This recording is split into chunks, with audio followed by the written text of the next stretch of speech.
माँ आदिशक्ति वेद माता के श्री चरणों में सशत वंदन करते हुए परम पूज्य गुरुदेव की गुरु कृपा और गुरु प्रेरणा से आज आप ऋषि सानिध्य में गुरुदेव के साहित्य का ऑडियो संस्करण सुन पा रहे हैं। साथियों, आप सभी से भी विनम्र निवेदन करता हूं कि आप भी इसे ज़्यादा से ज़्यादा शेयर करें, प्रसंगों को अंत तक सुनने का प्रयास करें, अपने जीवन में आत्मसात करने का भरसक प्रयास करें। गुरुदेव कहते हैं कि आत्मा ब्रह्म रूप है, इसलिए उसे पहचानना बहुत आवश्यक है।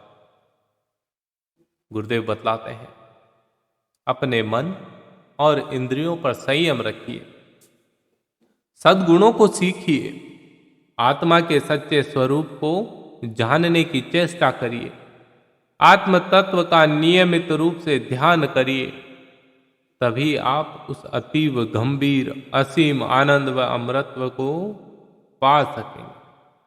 केवल तभी अमर पद तक पहुंचेंगे।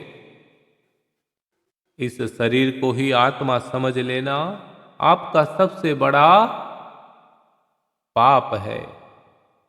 इस ब्रह्मात्मक भाव को अपने मन से निकाल दीजिए, इसका त्याग कर दीजिए। गुरुदेव कहते हैं कि व्यक्ति को जीवन में अविद्या और अज्ञान के इस गहरे अंधकूप से बाहर निकलना चाहिए और जो ज्ञान रूपी सूर्य की जगमगाती ज्योति है, उस ज्योति में स्नान करना चाहिए। उस ज्योति से अपने आप को भिगो दीजिए। इस ज्ञान में दूसरों को भी अपना साथी बनाइए। अपवित्र इच्छाएं और अविद्या आपको बहका देती है जीवन में, इसलिए उनका त्याग करना। गुरुदेव कहते हैं, इसे भी कभी मत भूलिए कि मानव जीवन का मुख्य उद्देश्य और अंतिम लक्ष्य क्या है? आत्म साक्षात्कार करना। और इसके लिए बड़े बड़े संत महात्माओं ने कठोर तप किया। जैसे ही आत्म साक्षात्कार होता है, वह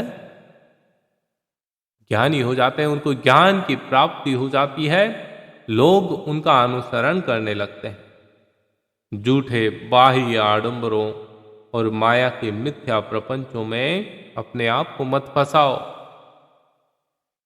कल्पना के मिथ्या स्वप्नों से अपने आप को जगाओ और थोते सारहीन प्रलोभनों के झाल से अपने आप को बचाओ।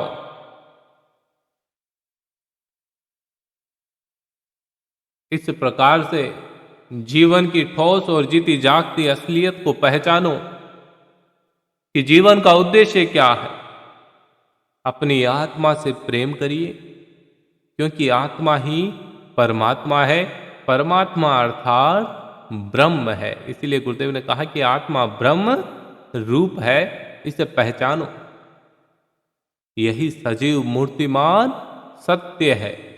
आत्मा ही शाश्वत है, अतः आत्मा में ही स्थित होना चाहिए हमें। कहने का तात्पर्य, आप ही ब्रह्म है, इस बात को पहचानो, इस शाश्वत सत्य को जानो और स्वीकारो, तभी आप वास्तविक जीवन को समझ पाएंगे। अन्यथा इस बहुसागर में, जिसे माया जाल कहा जाता है, प्रभु की माया में फंसते चले जाओ। व्यक्ति अपने जीवन में कहता है कि ये परिवार मेरा है, और अंत समय आ जाता है, तब तक भी अपने परिवार के लिए सब कुछ करता रहता है। पूरा जीवन गुजर गया, परिवार के लिए किया। अब ये बताओ, जब तुम्हारी फाइल सिमट जाती है, मृत्यु हो जाती है, तो परिवार के कितने जन तुम्हारे साथ चलने को तैयार हो जाते? गांव के बाहर तक वो शमशान भूमि है ना, वहां तक साथ जाएंगे, वहां पर छोड़ के आ जाएंगे। बस भैया इतना ही साथ था हमारा, दादा हो, दादी हो, माता हो, पिता हो, भाई हो, कोई भी हो, उन सबको वहीं तक छोड़ के आते हैं, साथ में जाने को कोई तैयार नहीं।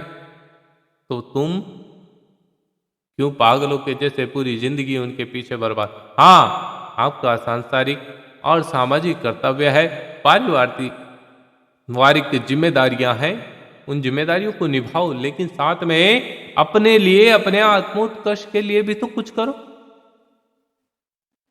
इसलिए साथियों, प्रिय परिवारजनों, आप सभी भी इस सत्यता को पहचानें और गुरुदेव के बताए मार्ग पर चलने का प्रयास करें,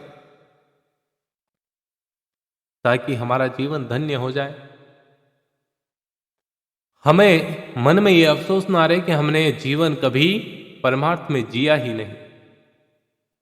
व्यक्ति अपने लिए, अपने परिवार के लिए कितने रुपये खर्च कर देता है, लेकिन जब समाज हित की बात आती है, परमार्थ की बात आती है, पीछे सरक जाता है। ऐसा क्यों होता है? ये है आपकी कुंठित और संकुचित सोच, जो आपको पतन की ओर ले जा रही है। वर्तमान परिस्थितियां इसी का नतीजा है। सोच बदलो, दुनिया बदल जाएगी। दृष्टिकोण बदलो, परिस्थितियां बदल जाए। आपको ये प्रसंग कैसा लगा? प्रसंग यदि अच्छा लगा है तो इसे लाइक शेयर अवश्य करिए, और गुरुदेव के चैनल को अभी तक सब्सक्राइब नहीं किया है तो सब्सक्राइब कर लीजिएगा।